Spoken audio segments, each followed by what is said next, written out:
Bonjour tout le monde, bienvenue dans cette nouvelle vidéo. Aujourd'hui, je viens vous parler de la nouvelle lune qui aura lieu le 11 janvier 2024 à 12h56, heure de Paris. Alors, comme d'habitude, je vais vous parler de l'astrologie occidentale traditionnelle, où ce sera une lecture un peu plus personnelle. Après, je vais vous parler de l'astrologie indienne, où on va rentrer un petit peu plus dans le mythe qui va se jouer au cours de ce mois de janvier. Et puis on terminera, comme maintenant vous en avez l'habitude, avec l'astrologie dite de l'école de Hambourg, une astrologie en fait moderne qui vient du XXe siècle et qui va nous parler avec précision, avec une description sans pareil de tout ce qui peut advenir, de tout ce qui peut se passer, en ajoutant ce qu'on va appeler des transneptuniennes et tout un système de symétrie qu'on appelle des mi-points. Voilà le programme. Alors avant de commencer, sachez que, en 2024, déjà bonne année à vous, et j'avais déjà fait une vidéo de bonne année, mais si c'est la première fois que en 2024 vous regardez cette vidéo, bonne année à vous bien entendu. Et pour cette année 2024, je vais proposer 7 places pour un cursus qui va commencer au printemps, c'est-à-dire le 21 mars 2024 jusqu'au 21 mars 2025. Si ça vous intéresse de devenir astrologue, puisque le but de ce cursus, c'est de commencer, de partir de zéro et de devenir astrologue professionnel en seulement 1 an, c'est une gageure, c'est un défi que je vous propose, vous pouvez cliquer sur le lien en description pour candidater. J'ai déjà reçu 11 candidatures et je ne choisirai que 7 personnes, 7 élèves. Il y aura tout au long de l'année des cours collectifs et des cours particuliers où je vous enseignerai les techniques, que ce soit en astrologie indienne si vous choisissez le cursus astrologie indienne, ou l'astrologie occidentale si vous choisissez le cursus astrologie occidentale. Et en 1 an, vous serez formé sur un système ou bien un autre, sur un des 2 systèmes que je propose.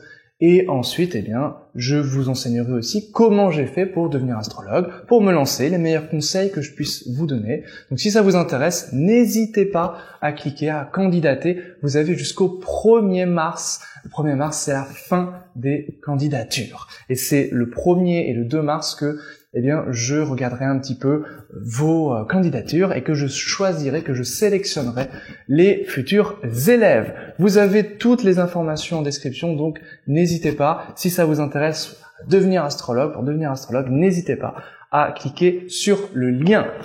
Alors, parlons maintenant du sujet de la vidéo avec cette nouvelle lune, alors qui est tout simplement lorsque la lune revient au point, ou plutôt rattrape le point du soleil. Ici, tous les deux vont être à 20°44' en astrologie tropique, astrologie occidentale, donc astrologie des saisons, astrologie basée sur les équinoxes et les solstices. Et donc, cette nouvelle lune va se retrouver en Capricorne, à 20° du Capricorne. Alors, c'est pas une place exceptionnelle pour la lune. Pourquoi?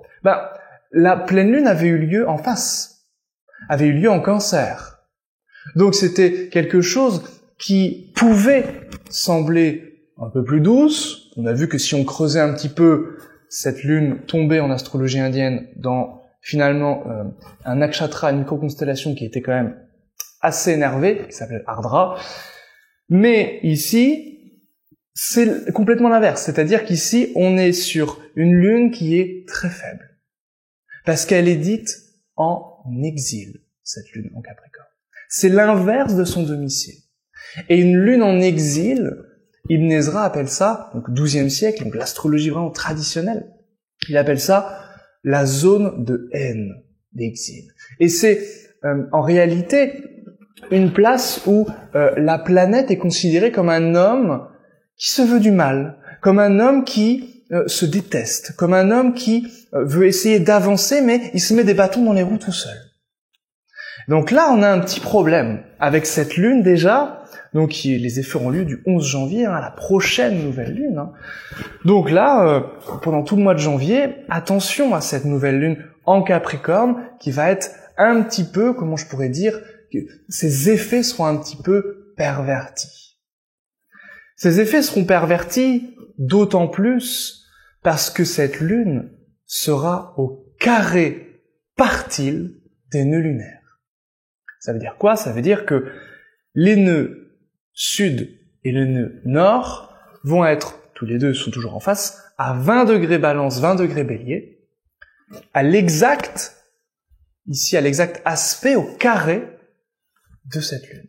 Or, ces deux facteurs célestes que sont les nœuds lunaires, eh bien, ils privent de la lumière des luminaires, puisque c'est le centre des éclipses. Lorsque le soleil et la lune sont sur ces points, ça donne des éclipses. Et ici, ils sont au carré, donc ça vient priver la force de cette nouvelle lune qui déjà était sombre et qui déjà était pervertie par le mauvais emplacement de la lune en Capricorne. Eh bien ici, évidemment, les nœuds lunaires viennent renforcer, rajouter une couche de perversion dans les effets, l'énergie, si on veut s'exprimer comme ça, de cette nouvelle lune. Donc déjà, bon, c'est pas... l'atmosphère, l'ambiance générale ici est pas exceptionnelle, honnêtement. Alors après, il faut aller bien évidemment beaucoup plus loin. Cette lune, elle va dépendre, ici à 20 degrés Capricorne, si on prend simplement le mètre par domicile, de Saturne. Puisque Saturne régit le Capricorne. Saturne, il est lui en décan. Il est à 4 degrés des Poissons, il est en décan. Ce Saturne, il est donc plutôt correct, en décan. Un décan, Ibn Ezra, justement, notre auteur qu'on a évoqué tout à l'heure, disait que le décan, c'était comme un homme qui était paré. Il était bien habillé, et puis bien ajusté, bien fringué, avec des beaux bijoux, voilà. Donc, Saturne, il est comme ça. Ça veut dire quoi? Ça veut dire que, finalement, cette lune qui paraissait fragilisée, pervertie, va, pour montrer que finalement tout va bien, eh bien, elle va s'apprêter.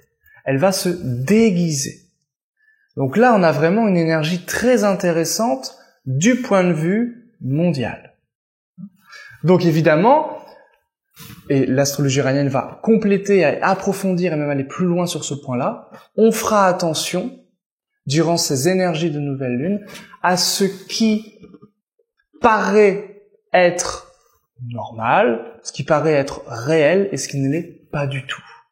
Parce qu'en réalité, les choses qui vont vous apparaître comme des choses de confiance, comme des choses naturelles, sont en réalité des choses qui cachent quelque chose de plus perverti de manière sous-jacente. Donc ça, c'est la grande ambiance, la grande atmosphère de cette nouvelle lune.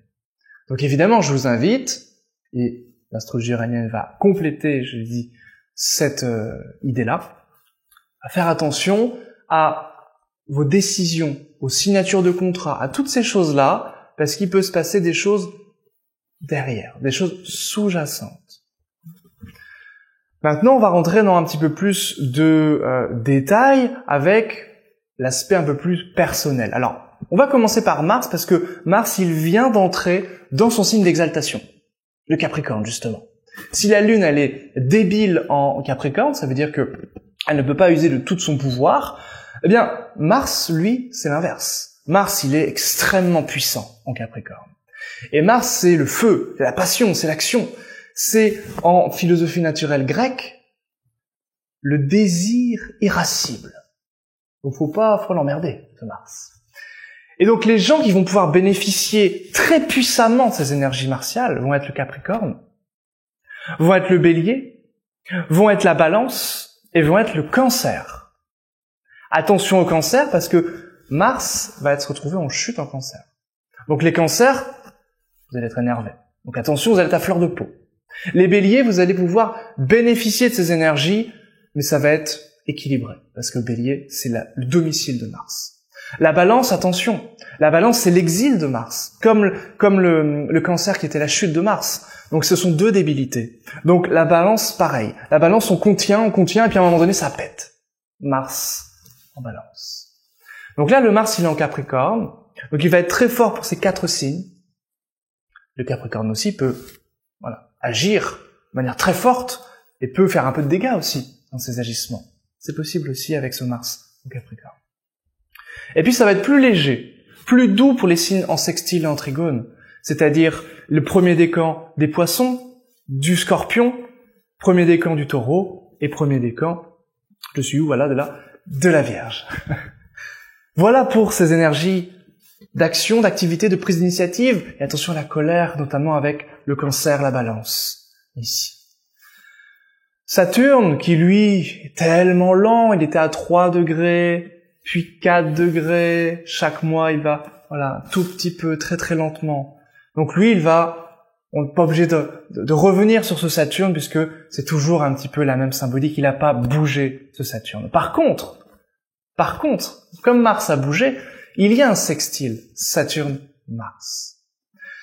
Et ce sextile, il est intéressant parce que Mars occupe le domicile de Saturne. C'est-à-dire que ce sextile est avec ce qu'on appelle une réception. Et donc ce sextile, il est très bienvenu en réalité, parce que Saturne, c'est celui qui planifie les choses. Et Mars, c'est celui qui agit pour que les choses qu'on a planifiées se concrétisent. Donc les deux ensemble, ça fait l'entrepreneur, ça fait celui qui crée son empire. Donc, ceux qui sont, encore une fois, je répète, parce que c'est toujours la même symbolique, du premier décan des poissons, Capricorne, Scorpion, ici, et puis Taureau et Vierge également, vont pouvoir bénéficier de ces énergies d'entrepreneur, d'indépendance, et surtout de faire ce que l'on a planifié. En tout cas, ça viendra vous aider. Évidemment, ça va pas faire des miracles, il faut que dans votre thème natal, ça soit aussi fort, bien entendu. Jupiter, pareil, il n'a pas vraiment bougé, il est à 5 degrés du Taureau, par rapport évidemment à la dernière pleine lune. Mais ce Jupiter, comme il est à 5 Taureaux, il va aussi communiquer avec le Saturne et avec le Mars. Donc, ce Jupiter, c'est la chance. Jupiter, c'est la chance. Jupiter, c'est la jovialité, c'est la bonhomie, ici.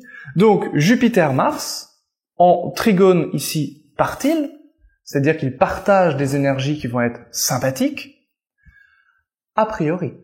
Pourquoi je dis a priori? Parce que Mars occupe la chute de Jupiter, ici en Capricorne, et Jupiter occupe l'exil de Mars. Donc, on peut faire copain-copain ici avec Jupiter et Mars. Ça veut dire quoi? Ça veut dire que on peut être extrêmement joyeux pour lancer une activité, pour lancer une entreprise, pour agir, et puis finalement, ça se révèle pas être la bonne idée, la bonne initiative, ou alors on va vite se décourager et ça va finir par se retourner contre nous. Heureusement, Saturne est là pour essayer d'équilibrer un petit peu les choses et de structurer un petit peu les choses. Mais quand même, ici, ceux qui vont bénéficier pleinement de ces énergies de manière très très forte, de jovialité, et peut-être un petit peu trop ici, ça va être les premiers décans du Taureau, du Lion, du Verseau et du Scorpion. Et puis ceux où ça va être plus doux et où vous allez pouvoir mieux gérer quand même, eh bien ce sera, comme tout à l'heure, premier décan des Poissons, premier décan du Cancer, premier décan Capricorne et premier décan de la Vierge. Voilà. J'ai oublié qui? J'ai oublié Mercure. Mercure qui est en exil, en Sagittaire. Donc là, s'il y a eu des petits problèmes en ce moment dans les réponses, par exemple, je ne sais pas si vous vendez quelque chose, si vous recherchez un appartement, si vous signez des contrats, si vous écrivez des lettres ou si vous attendez du courrier. Mercure en exil, ça foire un petit peu tout ça. Ça veut dire que ça peut être très compliqué. Donc lui, il s'en va bientôt. Il est à 27 degrés, Mercure, il est rapide, donc il file pour aller en Capricorne. Rejoindre Mars. Il va rattraper Mars, Mercure. Donc ça peut donner, à un moment donné, ils sont quasiment en conjonction ici, ça peut donner une communication qui va être un petit peu vive, une communication qui va être explosive même. Et ça peut aussi être le bon moment pour permettre, au cours de ce mois de janvier, de dire ces 4 vérités aux gens de notre entourage aussi. Donc ici, ça va surtout être, si je me réfère à l'emplacement de Mercure, les 3e décans qui vont bénéficier de ces énergies mercuriennes, donc de dialectique, de dialogue, de discours, une bonne façon de parler au niveau oratoire, etc. Et puis aussi, ça peut être l'étude. Mercure, c'est la planète de la sagesse, comme dit Ibn Ezra. Je suis en train de lire Ibn Ezra, c'est pour ça que j'en parle beaucoup. Et Mercure vient nous dire que c'est la sagesse ici. Et donc la sagesse de concrétiser les choses, la sagesse d'agir, c'est aussi ça, sans forcément que ce soit péjoratif, Mercure-Mars.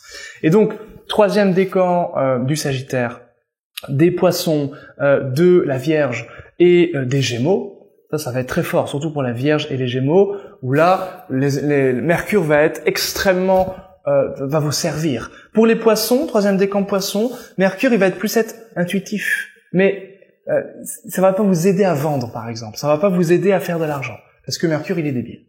Mais par contre, ça peut vous aider à lire ce qui est sous-entendu, à déchiffrer les symboles pour les Poissons. En plus, vous avez Neptune ici, qui va être en un aspect à Mercure. Donc ça peut être intéressant pour l'intuition, mais attention à la confusion des discours, des paroles, pour les troisième décans, des Poissons notamment. Et puis, c'est vrai aussi, troisième décan, c'est vrai qu'il y a Neptune, de la Vierge et des Gémeaux quand même. Même si ça sera peut-être mieux disposé pour la Vierge et les Gémeaux, puisque Mercure va se retrouver quand même en dignité dans ces signes-là. Et puis Vénus, et il me reste Vénus, ou après je parlerai un petit peu de l'uranienne, mais pour les Neptunes, etc. Mais Vénus est à 15 degrés Sagittaire. Donc Vénus, c'est intéressant, puisque Vénus, elle est quand même en lien ici avec le nœud nord, et puis avec le nœud sud aussi évidemment. Et ça peut aussi rendre certaines relations un peu confuses, quelque chose de peu mystérieux, de manière générale dans vos relations, pour qui, particulièrement pour les deuxièmes décans du Sagittaire, de la Balance, pas de la Balance, pardon, si de la Balance, Sagittaire, Balance, Verseau, pardon, et puis Gémeaux, Bélier et Lion, et plus particulièrement en réalité pour les signes en carré en opposition, donc pour, encore une fois, comme tout à l'heure Mercure, les deuxièmes décans, Poisson, Vierge et Gémeaux. Voilà, et puis Sagittaire. Voilà un petit peu le tour d'horizon pour ces grandes énergies avec l'astrologie occidentale. Allez, on passe maintenant à l'astrologie indienne. J'espère que cette vidéo sera pas trop longue. On passe maintenant à l'astrologie indienne. Donc je vous mets le thème comme d'habitude. Donc ici nous avons une nouvelle lune. Alors là on voit bien le carré des nœuds sur l'astrologie indienne. On voit bien la nouvelle lune dans un nakshatra, une micro-constellation, donc dans le ciel, les étoiles, qui s'appelle Purvashada. Purvashada, il y a une idée, un petit peu comme Uttarashada, qui est le nakshatra suivant, il y a une idée d'invincibilité. Il y a une idée d'attendre que les choses se décantent quand même avant d'agir. Il y a une idée d'aller de l'avant. Et puis surtout, c'est régi Purvashada par Vénus et par les océans. Par l'océan, la mer qui se déchaîne. Donc, ça peut témoigner d'inondations, qu'on reverra aussi dans l'astrologie uranienne. Ça peut, et qui vont continuer, ça peut, d'ailleurs j'en avais déjà parlé dans d'autres vidéos des inondations et qui sont arrivées tout simplement. Et pour Vashada, ça peut être aussi beaucoup d'émotions, beaucoup de larmes. C'est l'inondation matérielle, mais aussi intérieure, donc les larmes qui coulent. Ça peut être aussi ça pour Vashada. Il y a souvent une énergie très créatrice, parce que c'est Vénus pour Vashada, et de plaisir aussi, de plaisir intense. Peut-être que c'est aussi le moment pour se poser des questions et se dire, est-ce que les plaisirs, en plus dans ces périodes de fête, c'est intéressant, est-ce que les plaisirs auxquels je me suis abandonné, qu'est-ce que j'en retire? Est-ce que comment je pourrais dire? Est-ce que je continue à vivre comme ça de manière plaisante et en me faisant du mal parfois, parce que le plaisir n'est jamais que éphémère? Ou bien est-ce que, au contraire, l'eau, encore une fois, l'océan, je purifie tout mon corps, je purifie, parce que le soleil c'est le corps, je purifie tout cela, et la lune les émotions, je purifie mon être et le composé physico-chimique, physico-psychique, soleil-lune, pour aller de l'avant. Et ça, évidemment, c'est quelque chose qui est très intéressant parce que ces nœuds, en astrologie indienne, les nœuds, c'est le changement de destinée. Et comme cette nouvelle lune est au carré des nœuds, il y a un changement de destinée. Ici. Alors attention, si vous êtes marqué par 26 degrés, par le troisième décan, on va dire, en astrologie indienne en tout cas, du Sagittaire, des Poissons, des Gémeaux et de la Vierge, le carré des nœuds, ça peut tomber sur vous. C'est-à-dire que ça peut changer votre destinée. Ici, surtout si vous êtes marqué par les nœuds, c'est-à-dire en période de nœud. Si vous êtes en période du nœud nord, période du nœud sud, ça peut être hyper important ici, si ça touche un point sensible de votre thème. Même chose si vous avez des choses, c'est-à-dire des facteurs célestes, des planètes ou des cuspides à 26 degrés en astrologie indienne, en Sagittaire, Verseau, Poisson, Bélier, Gémeaux, Lion, Vierge et Balance, si vous avez quelque chose, cette nouvelle lune va parler de cette chose-là.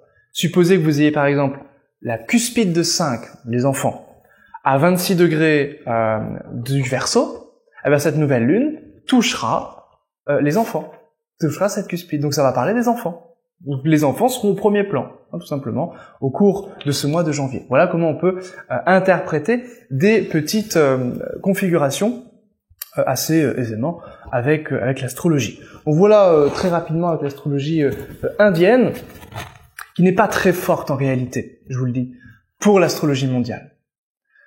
L'astrologie indienne, si on veut faire l'astrologie mondiale, par exemple parler des politiques, il faudrait prendre, comme faisait Raman, Bibi Raman, le thème natal des politiques. Par exemple, vous prenez le thème d'Adolf Hitler. Et puis, il disait, bah tiens, là, il y aura une chute du dictateur, donc, chute de la guerre, fin de la guerre. Et c'est comme ça qu'il arrivait avec beaucoup d'intuition aussi, plus que de technique, arriver à faire des choses assez intéressantes. Alors comme d'habitude, j'ai toujours 2 feuilles pour l'astrologie uranienne, parce que il y a beaucoup de choses à dire. Alors je vais essayer de lire un peu mes notes, pour ne rien omettre, et puis surtout pour être assez rapide, pour ne pas vous perdre, parce que la vidéo est déjà suffisamment longue. Alors, cette astrologie, encore une fois, petit préambule.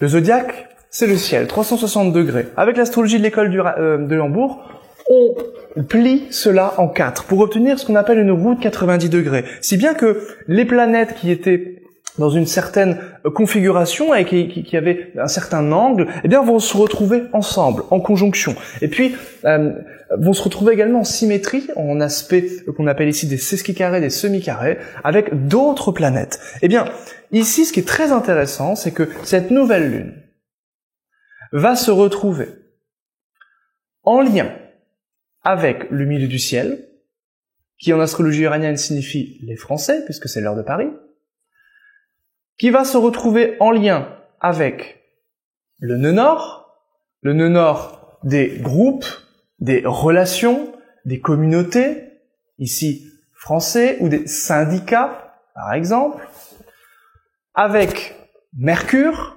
les déplacements, et puis Saturne, arrêtés, donc les déplacements arrêtés depuis les groupes, c'est-à-dire que soit des syndicats vont faire en sorte de faire des grèves et vont faire en sorte que les Français ne pourront plus bouger, ou vont faire en sorte que le pays ne bouge plus, puisque ça touche aussi l'ascendant, c'est-à-dire le pays. Ça peut être aussi des communautés qui font en sorte, enfin des groupes de personnes qui font en sorte qu'il y ait des bouchons, c'est-à-dire qu'il y ait des difficultés pour se déplacer, tout simplement, ici. Donc, ce que j'ai noté, déplacement difficile des Français, on parle aussi, c'est possible, des personnes âgées. Pourquoi des personnes âgées? Parce que Saturne, ce qui est vieux, Mercure, on parle de cela, et puis le nœud nord, milieu du ciel, des Français en groupe. Donc ça peut être des maisons de retraite, encore une fois, ou des personnes âgées, ou des personnes qui sont un peu mendiantes, qui sont un petit peu marginalisées avec Saturne.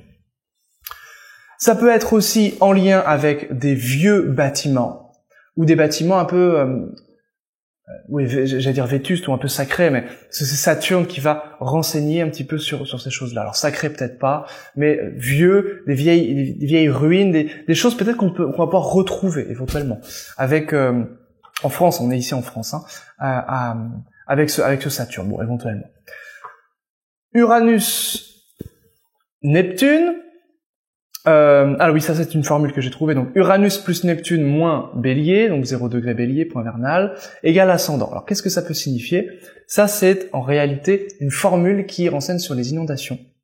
Donc j'avais déjà une hypothèse avec l'astrologie indienne, avec cette nouvelle lune en Purvashada, mais ici c'est confirmé avec cette formule de l'inondation qui touche l'ascendant, donc qui touche le pays. qui touchent la France.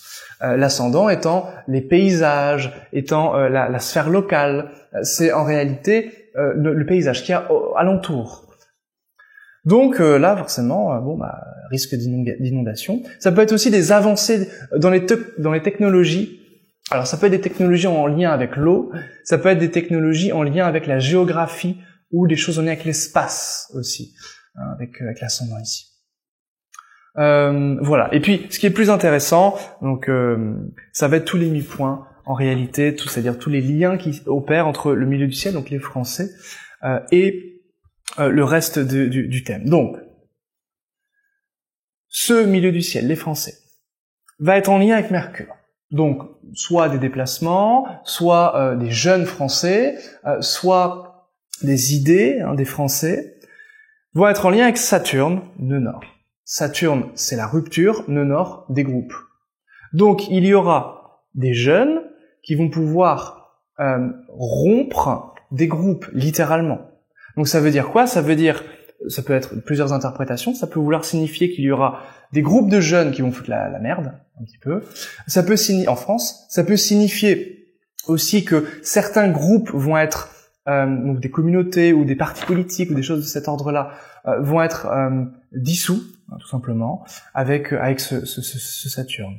Alors ce que j'ai noté, c'est rupture de communication, problème dans la circulation, ce qui revient tout à l'heure avec ce qu'on avait dit, déplacement difficile pour les Français, rupture de contrat, entre parenthèses, licenciement des Français, point d'interrogation. C'est-à-dire que, est-ce qu'on va pouvoir parler ici du travail des Français, du licenciement peut-être ici des Français, d'où peut-être une grève ou peut-être quelque chose qui fera en sorte que les communications ou les déplacements vont être un peu coupés, vont être un petit peu arrêtés. En tout cas, c'est ma lecture. Le milieu du ciel sera également en lien avec Jupiter, Apollon. Alors, Jupiter, Apollon, ça c'est plutôt la trouvaille sympathique. Là c'est ça, là c'est plutôt une bonne nouvelle. Et en lien avec Hadès. Hadès, c'est ce qui est crade, c'est ce qui est sale. Donc ça peut être, ce que j'ai noté, des recherches scientifiques, en lien avec la médecine, en lien avec la mort, en lien avec éventuellement des déchets, et voilà, des choses qui portent leurs fruits, des choses auxquelles on aura mis notre énergie, et ça nous apporte quelque chose de satisfaisant. Donc ça, c'est plutôt sympathique. Mais par contre, attention aux mauvais investissements. Ici, je trouve qu'il y a des énergies un petit peu spéculatifs, pervers. Exactement comme ce que nous disait notre lune ici en Capricorne qui était en exil, au carré des nœuds. C'est-à-dire, il y a des énergies de spéculation, parce que le nœud nord notamment en astrologie indienne, c'est la spéculation, qui vont être floues, qui vont être compliquées et auxquelles on se plantera, tout simplement. Donc attention aux investissements, aux mauvais investissements, à la spéculation malheureuse ici. Ce milieu du ciel sera également mi-point de Jupiter-Uranus. Alors là, Jupiter-Uranus, c'est plutôt le bonheur soudain. Uranus, la soudaineté, Jupiter, le bonheur, la chance soudaine. Donc ça, c'est plutôt sympathique, mais c'est aussi en lien avec Saturne. Et oui. Et donc là, c'est plutôt être coupé d'un bonheur soudain, ou alors c'est une séparation qui donne un bonheur soudain. On peut évidemment lire ça de différentes façons. Ça peut être aussi une décision favorable par rapport aux Français, pour les Français. Ça peut être une bonne nouvelle au cours de ce mois de janvier, j'en donne pas beaucoup, donc quand j'en donne, eh bien, il faut le souligner. Alors, il y a aussi un lien avec Mercure ascendant. Pour moi, Mercure ascendant, c'est l'idée qu'on peut se moquer un peu de nous. Voilà. Alors, je peux me tromper, mais pour moi, il y a cette idée qu'on peut se moquer un petit peu de nos paysages, ou des Français également, parce que l'ascendant milieu du ciel vont être en lien. Donc, milieu du ciel, les Français, ascendant, le paysage français. Est-ce que c'est en lien avec les JO, les Jeux Olympiques? C'est possible. Avec Saturne, ça peut être aussi en lien avec du retard dans tout cela. On prend du retard, on a déjà du retard. Le milieu du ciel est également avec Cupidon, Vulcain. Alors, Cupidon-Vulcain, c'est intéressant puisque Cupidon, c'est l'art, c'est quelque chose d'artistique, et Vulcain, c'est quelque chose de grande ampleur, quelque chose d'exceptionnel, extravagant. Donc, ça peut être une création artistique immense, de grande ampleur, retardée, parce que c'est en lien avec Saturne. Et puis, l'idée, parce que Mercure, c'est l'idée d'une œuvre créatrice artistique de grande ampleur peut être retardée. Voilà. Alors ça peut aussi parler d'un problème. Là, je pense qu'on voit tous de qui est visé. Cela peut parler d'un grand artiste qui a de sérieux problèmes. Français, bien sûr. Voilà, donc ça peut être aussi un projet artistique, comme j'ai dit, qui prend du retard. Donc c'est soit un grand artiste. En plus, Vulcain, souvent, il y a quelque chose d'un peu monstrueux. Parce que Vulcain, dans la mythologie, c'était un dieu qui est né handicapé, qui est né avec un handicap, une infirmité. Il est tombé du mont Olympe, sa mère l'a laissé tomber du mont Olympe, parce qu'il était difforme, il était monstrueux. Donc là, c'est un monstre artistique. Je pense qu'on voit tous de qui il s'agit. Et puis, enfin, je voulais vous mettre en garde, encore une fois, ce qui complète un peu ce qu'on disait avec la pleine lune, avec le point vernal Neptune. Alors là, point vernal Neptune égale ascendant, égale Mercure, égale Saturne, égale Soleil, égale nœud nord. Ça, c'est les grandes formules de l'astrologie uranienne. Fraude massive. Donc attention, et on revient exactement à ce que je disais tout à l'heure. C'est-à-dire à ce que je disais par rapport